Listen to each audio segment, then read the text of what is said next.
Hey, Cancer. Welcome to your February reading.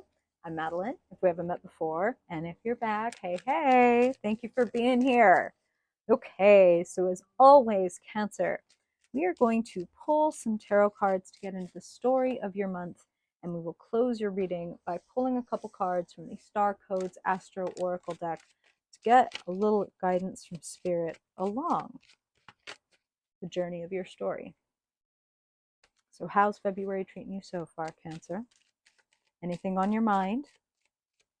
I invite you to bring any questions or concerns or anything to the top of your mind as you hear this reading. Because the more that we set the intention that we have arrived in the moment and we are open to receiving something really wonderful, and this goes for any reading that you listen to. If you take the moment to tune in and say, Spirit, I would love to know, to have more clarity around fill in the blank, bring that intention. As I tune in and pray and pull your cards, Cancer, for the month of February. So, Spirit, in the name of Cancer's highest good, all Cancer people, Cancer sun, moon, rising, and dominant folks, want to know what they need to know, Spirit, the truth about the themes, characters, situations of February. What do Cancerian people need to know, Spirit? What kind of energy is showing up around them and within them? What kind of themes are they encountering? And what do they need to know about navigating those things for their highest good, Spirit? Making the best of what is working and learning and leveraging from what's not working. That was a bunch of cards. Okay, Spirit. Spirit, we want to know anything pertinent about the present and about the recent past as they pertain to the unfolding future, and helping Cancer to move into action that brings about their highest good. Sense of joy, peace, serenity, security, abundance, and ease for their highest good, Spirit. All right, February. I hold February in my hands. That feels amazing. Perfect. Okay,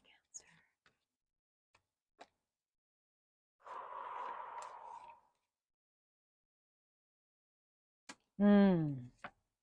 Hey, we'd love to see it. I will pick up and show you everything that I'm looking at, Cancer. Ooh.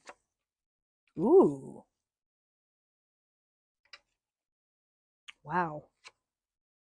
Lot of action this month as I turn over your final card. Woo! That's exciting. Okay, Cancer. You might be thinking that life is a little too still, or that things are not moving, or like, ugh, like the situation isn't going to change, or nothing's ever going to be better than, that relationship was, or that phase of life was, or etc. And I feel like you are getting a mighty big surprise this month. I feel like there is a major sense, like across the board in your cards, a sense of expansion. So if you have been in a little bit of a still place, like maybe lower energy, or even like in recovery, bedridden or convalescing, or maybe just fucking couch potatoing and feeling like, wow, am I ever going to kind of come out of this cocooning phase? Or maybe you're not wondering about if you're going to come out of it and you're like, bitch, I'm never coming out of this cocoon. I'm a Cancer. Like, I love being in my little shell. Well, nothing wrong with being in your little shell. I'm a Cancer moon myself, by the way, so don't shoot the messenger on any of this. Four of Swords says you've been in recovery, and Four of Swords also says to me that this was a necessary lull. Let's call it that. A necessary lull. Maybe you even very purposefully have like pulled away from certain things and like cultivated like some pockets of peace, silence, etc. Or And there's a great time to remind you, Cancer, these are general readings. So I'm hearing a few different scenarios for the different Cancerian people that are going to be listening to this. So if something resonates with you, take it. If something doesn't resonate with you, don't worry about it. It's for some other Cancer, so it should never put worry or concern or anything like that into your heart. Crowning your reading, another 4. Important to note, 4s are contained. Thus the crab shell, the hermit crab shell that we like, our lovely little home. It's like, let me just hole up in here where it's safe and where there is peace, where I can get my thoughts straight, no chaos. But there is so much available in the world. Cancer, crossing your reading, sitting right across this 4 of Swords is, oh, but life is calling. Union, excitement, integration, sparks, expansion, sitting in what is hidden. What you might not currently be seeing is that new horizons are available even now. It's not like, oh, I have to go make my way up there. If you will be done, taking your energetic nap of the 4 of Swords and open your eyes to this Lovers that is standing right in front of you. And what is the Lovers? The Lovers is a choice. The Lovers is a choice to live with ignition, with excitement, with passion, with truth, with authenticity. Not making the decision that feels, maybe the most prudent, making the decision that feels the most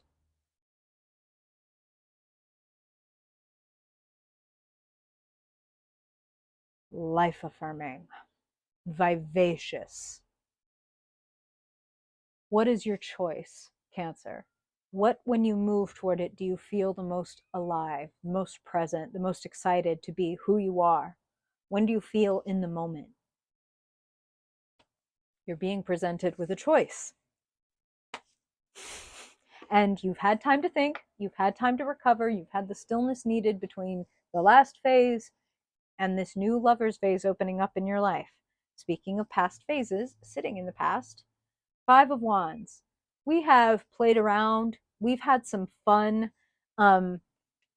It's like going out and showing your art to other people, or getting into little, it's like sparring, right? So if you're training to do like a martial art, you have play fights with your fellow classmates, right? This is kind of what they're showing me with the 5 of Wands, is playing with your ideas, kind of messing around. It's not serious. That's something about the 5 of Wands, is, again, no one is really trying to fight when you're having a spar. You are improving your skills.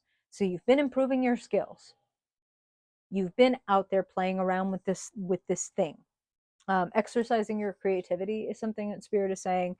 And now, again, in the future, in the position of the unseen, 3 of Wands. Things have opened up. You're at a new level. You've done enough playing around with your skills that you're at this new level, and now you have a new option, a new choice. Do I stay in my 4 of Swords shell? Do I stay in my 4 of Cups? Oh, I'm looking for my blessing. No, not this one. No, I want this. I want this old shit. I want this idea, this vision that is exactly this big. I want Spirit to put my miracle through a pinhole. And then I'll know that, like, I have enough, or I'm abundant, or I'm loved, or etc. And it's like, Spirit has a much bigger and better imagination than us. So when we let go of, it needs to look like this, my blessing needs to be this specific thing, and rather say, I am open to the blessings and abundance that are for my highest good. Surprise yourself when you let go of expectation and something far better flows in. And Spirit is saying, anticipation is a better experience than expectation. Expectation feels dense and heavy, and anticipation feels like something's coming. Like when you were going down the stairs as a kid to, like, maybe, birthday, Christmas, like something great is happening, or you're about to, you can't sleep because the next day something so great is happening. That kind of feeling. Because my goodness, the present, where you find yourself, the future, new things, big new ideas. And both the Ace of Swords and Ace of Wands, if we think about even the imagery, It's like these are very active, whereas, say, the Ace of Pentacles or the Ace of Cups are like those passive energies. They're containers. These are both doers. The Ace of Swords cuts through. So, in this moment, Cancer, what have you synthesized from your time of reflection after your little battles and your little spars? What have, Spirit is using the word like, yeah, it's like synthesized, it's like assimilated. Like, what information have you synthesized and assimilated? And now you can draw a line, you can have a really important conversation or lay down a really important boundary or speak a truth that maybe either you did not have the courage to speak before or you required some reflection and some Four of Swords type clarity to come to the decision of like, oh, this is what I need to happen, or this is what I'm doing now, or this is what I need to say to this person so that the truth, we can clear the air. That's something else that I'm hearing. Okay. So it's like the truth is out here. I'm not like sitting around feeling resentful and pissed off when there might be something that I need to say or something that I need to um, get honest with myself about. Okay, that's what I'm hearing. And then to jump to the future, the Ace of Wands is inspiration. It's motivation. It's like the light lit up under your ass, saying like, wow, let's go. That really lit a fire underneath me. And now I'm like, I'm really excited. Ace of Wands is a wonderful energy. It's that feeling of like, it's childlike, it's a spark. Okay, it's just the beginning, but a spark lovingly tended can turn into a wildfire, a hearth fire. Like, you can make it into so many things. It is about how you manage and, even contain it, in the sense of like, you put a little container, you put a little glass around a flame if you want to protect it. So maybe you have a brilliant, bold, amazing idea that you want to start, that you want to ignite. I say don't hesitate. Energy around and available to you. Epiphanies, God is calling, Spirit calling, being like, hey, are you going to do that thing? Hey, are you going to write that book? Hey, are you going to start that? Hey, have you tested your wand enough against what else is out there to know my wand too matters? My wand too stands up against all these other wands. I have everything that I need to go to the level that I want to go to. And you're being called. So listen, when Spirit calls,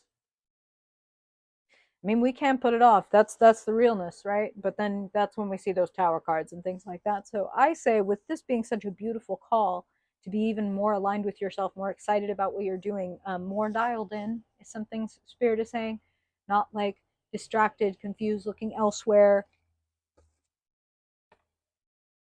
not, fantasizing about what could happen, but rather being dialed into what is happening and what is here, right here in this moment.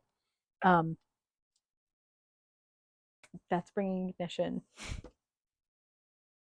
That's opening up a really exciting, wonderful time in your life. And lest we forget the similarity of this imagery, hello, we are presenting you with this thing to bring you into union with yourself. Will you listen? Will you wake up? And as you wake up, in service of your waking, Cancer, hey, here's your planetary ruler, the moon. She's sitting in the position representing the potential outcome. What I'm hearing from Spirit is, one thing is very literal, which is notice the quality and content of your dreams. You might not remember everything. That's fine. It would be a good idea to keep a dream journal. And if you are a person who already does that, it would be great to now reflect on what have been the kind of recent patterns or things that are showing up in your dreams. Your emotions, any tiny details, anything that is useful. Okay. And it's all useful. That's what Spirit just said. Dreams are weird. They're not going to look, the moon is not the sun. Everything is not going to make sense on its face. The moon changes her face. So put a little different light on it. You will see something different. What has been the quality of your dreams, and what kind of unconscious patterns are showing up and playing out in your life? And do you want to bring them into consciousness? Because when you bring them into consciousness, that's when they can shift. As you observe a wave, it becomes a particle, is something that Spirit is saying. So look at the waves, Cancer. Look at the waves in your life. Don't be deterred by the fact that some of the things swimming around deep inside of you are, insecure or fearful or a little strange looking. Just know that all of us have those things, okay? All of us have dark waters within where there's things we don't even know about ourselves. Do some good reflection on how you can be really coherent, really in union with yourself, really making decisions that feel like they are, listen, I'm about to get really, really real, and I hope you don't see this as dark, because I don't. One thing we all have in common on this planet is that life is finite, that one day all of us will die, will transition to another plane, right? If you ask me, our spirit doesn't die, but that's a whole other conversation. So we'll transition. Life will end. So we cannot wait to be fulfilled. We cannot wait to be authentic. We cannot wait to be happy. I mean, again, we can. That just comes back to those tower cards, thankfully, which none of which you have here. We actually finish with what I consider to be the equal and opposite of the tower card. The Wheel of Fortune, great positive change, great forward momentum, and something I always hear and say when I see this, as I hear from Spirit, when you push the wheel, Spirit pushes with you. It's like when you get behind your own car and start pushing, lots of people seem to like pull over and jump out and help you. And it's like, oh, why are there always angels? Thank you so much for those of us who help people out of a jam, right? When you push the wheel, Spirit pushes with you. So if you want a change to happen and you're like, but I have no idea how this could come into my life, you don't have to have an idea. That's okay. Even if you're looking at these aces of swords and wands and you're like, girl, I don't know what you're talking about, don't worry. You are not the only one operating. You are one factor in the grand equation. And let me tell you, a fundamental truth is that Spirit honors all of us that are trying to find and see and speak the truth in ourselves. Not from a place of, oh, everybody will like me if I speak this truth or express this or that about myself, but just the truth of this is who I am. And no matter what the rest of the world might think, I've chosen to be a true and complete version of myself, not the version that is most palatable or coolest or like least reproachable. I am me. I've chosen to be me. I was put here at this time on this planet with this exact astrological configuration, etc., etc., etc., because that's who I'm supposed to be, not some other shit, not some dream of who I am, but the essence of who I truly am. Spirit is like, if you aspire to be true to yourself, then you will always have success, which is a pretty amazing and beautiful truth. And it will change your luck. It will increase your momentum. So if you were enjoying the stillness and the cocoonery, I've got good and bad news for you, Cancer. The bad news is it feels like the cocoonery is on its way out. The good news is it seems like you'll like where you end up. Okay. So to close this reading, let's pull a couple of star codes. Spirit, we would love to know any clarification or guidance that you have for Cancer on the heels of their reading. What do you want them to know? Their highest good. Wow. Did we not talk about synergizing? Did we not talk about union? And just the trine or sextile is an angle in astrology. They're subtly different, but essentially you need to know that they're both friendly angles that make things easier and open up new opportunities. And we see a very close word to synergy and synthesis is symbiosis, and that's perhaps why I was struggling for the word. If you ever watch this reading again, it's like synthesis, synergy, something, symbiosis. Spirit was trying to help me get there. A sextile and a trine are also about relationships. How we relate to ourselves is going to be reflected in how we relate to other people and how they relate to us. So, symbiosis and eighth house mystery. The eighth house also relates to how we relate to others, how we feel about mutuality, the wonderfulness and the fearfulness of true union and mutuality. It's like the house of shared debts. So, the seventh house is like partnership and marriage. And what happens after marriage? Honeymoon. So, eighth house is sex, it's intimacy, and it is also, oh, we're merging our worlds. We're merging families, we're merging bank accounts, we're merging reputations where now if you fuck up, it looks bad on me, or vice versa. You know what I'm saying? That's the eighth house. So there is some type of synthesis and symbiosis happening in your life, inviting you to synthesize from the mystery the epiphany. And you're probably going to get a lot of help from people that you feel really intimate and close with. They could be literal lovers, but they could also just people that you feel that you could really be spiritually and emotionally vulnerable, naked with, which, Cancer things. Trust your instincts is something that else that I'm hearing. And Spirit is saying the best way to know that you can trust your instincts is when you examine your instincts. So there's a little something extra for you, Cancer. Thank you for being here, Cancer. I truly help. Wow, I truly help. Well, shit, I hope so. I truly hope that this reading is helpful for you, helps you have a better, brighter, more wonderful month that makes the challenges feel like invitations, is something that Spirit is saying. So that's also wonderful. Yes, that. Couldn't have said it better myself. Thanks, Spirit. If you ever want a personal reading, all the ways to do that are in the box below. I'm at MadelineTheVillageWitch.com, and I hope that this reading treats you well, Cancer. Until next time, bye-bye.